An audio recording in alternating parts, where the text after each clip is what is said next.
بسم اللہ الرحمن الرحیم۔ کسی محفل میں بیٹھو تو اپنی زبان کو قابو میں رکھنا مصیبت کے وقت غیر موجودگی کسی بھی رشتے کے تقدس کو ختم کر دیتی ہے، چاہے وہ کتنا ہی مضبوط کیوں نہ ہو۔ اگر آپ اپنے بارے میں کسی کی رائے جاننا چاہتے ہیں تو اسے ناراض کریں۔ جہاں تک ہو سکے لوگوں سے دور رہنا تاکہ تیرا دل سلامت اور نفس پاکیزہ رہے۔ اگر کوئی کام کسی کے سپرد کرنا ہو تو وہ کسی عقل مند انسان کے سپرد کرنا، اگر عقل مند میسر نہ ہو تو اسے خود سر انجام دو۔ عقل مند کو اپنے گھر میں بچے کی طرح اور اپنی قوم میں مرد کی طرح رہنا چاہیے۔ بیوقوفوں سے دوستی مت کرو کیونکہ یہ مشکل وقت میں تیری مشکلات میں اضافہ کر دیں گے۔ میں نے عقل بیوقوفوں سے سیکھی ہے، جن کاموں سے وہ نقصان اٹھاتے تھے ان سے پرہیز کرتا تھا۔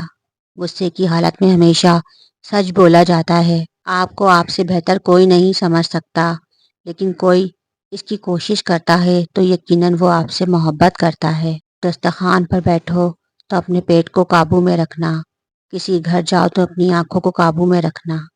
اکثر لوگوں کے جب مقصد ختم ہو جاتے ہیں تو ان کا ضمیر جاگ جاتا ہے۔ جب تک مفاد رہتا ہے ضمیر بھی سویا رہتا ہے۔ ہم وہ سارے کام پہلے کر لینا چاہتے ہیں جو ہمارے نفس کو پسند ہیں، اور وہ سارے کام زندگی کے آخری حصے میں کے لیے چھوڑ دیتے ہیں جو اللہ کو پسند ہیں۔ اگر تم چاہتی ہو کہ تمہاری اولاد نیک ہو، شوہر سے ہمیشہ رزق حلال کا تقاضا کرنا۔ عورت کے ہمدرد صرف چار ہیں: باپ، بھائی، شوہر اور بیٹا۔ کسی سے ہمدردی کی امید عورت کے لیے خطرناک ہے۔ اگر تم شوہر کے گھر میں خوش رہنا چاہتی ہو تو غیروں کی بات پر دھیان نہ دینا، شوہر کے رازوں کو ظاہر نہ کرنا، یعنی گھر کی بات کو گھر تک رکھنا، باہر کسی غیر سے مت کرنا کہ یہ بات تم دونوں میں جدائی کا سبب بن سکتی ہے۔ ہمیشہ شوہر کے مال کی حفاظت کرنا ہے، یعنی اس کو اپنا مال سمجھنا اور اسے صحیح جگہ خرچ کرنا، فضول خرچی سے بچے رہنا۔ کوشش کرنا کہ تجھ سے خاوند کی مرضی کے خلاف کوئی بات سرزد نہ ہو۔ اگر غلطی سے ہو بھی جائے تو غلطی کی تلافی کی بھرپور کوشش کرنا۔ اگر تم چاہتی ہو تمہاری زندگی اچھی گزرے تو ہمیشہ صدقہ کرتی رہنا۔ اگر تم چاہتی ہو کہ شوہر ہمیشہ محبت کرے تو ہمیشہ صاف ستھری رہنا۔ اگر تم چاہتی ہو میرا گھرانہ سب سے اعلیٰ ہو تو بچوں کی اچھی تربیت کرنا۔ دولت کی تقسیم کی جائے تو کم ہوتی ہے، علم بانٹا جائے تو بڑھ جاتا ہے۔ بچپن کا علم پتھر کی لکیر کی طرح ہوتا ہے۔ حکمت و دانائی مفلس کو بادشاہ بنا دیتی ہے۔ وقت کی اگر قیمت ہے تو وہ اس کا صحیح استعمال ہے۔ ہر قسم اور ہر طبقے کے لوگوں کو پہچانو اور ان کے ساتھ مناسب برتاؤ کرو۔ ہر شخص کو اس کے ہنر اور جوہر کے مطابق جگہ دینی چاہیے۔ جو بات دشمن سے پوشیدہ رکھنا چاہتے ہو وہ بات دوست سے بھی پوشیدہ رکھو، ہو سکتا ہے کبھی وہ تمہارا دشمن ہو جائے۔ یہ بہترین دوا محبت اور عزت ہے۔ کل کی سوچ کو غلط سمجھ کر انسان آج کی سوچ پر ناز کرتا ہے۔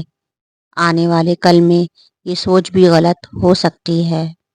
خلوص جاہل کو عالم میں بدل دیتا ہے اور خود غرضی بڑے بڑے عالم کو جاہل کر دیتی ہے۔ سست اور کاہل آدمی سے دور رہنا بہتر ہے۔ تمہارا غصہ تمہارے دشمن سے بھی بڑا دشمن ہے۔ احمق شخص کے لیے نصیحت کا سننا اتنا ہی مشکل ہے جتنا بوڑھے شخص کے لیے پہاڑ کی چڑھائی چڑھنا۔ جانور جب بھوکا ہو یا خطرے میں ہو تو انتہائی خطرناک ہوتا ہے، جبکہ انسان جب پیٹ بھر اور طاقتور ہو تو انتہائی خطرناک ہوتا ہے۔ موت ایک کھلا راز ہے۔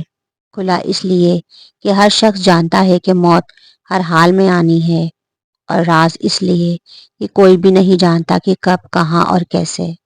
جب کسی کام میں اچھے برے کی پہچان نہ رہے تو آغاز کو دیکھ کر انجام پہچان لینا چاہیے۔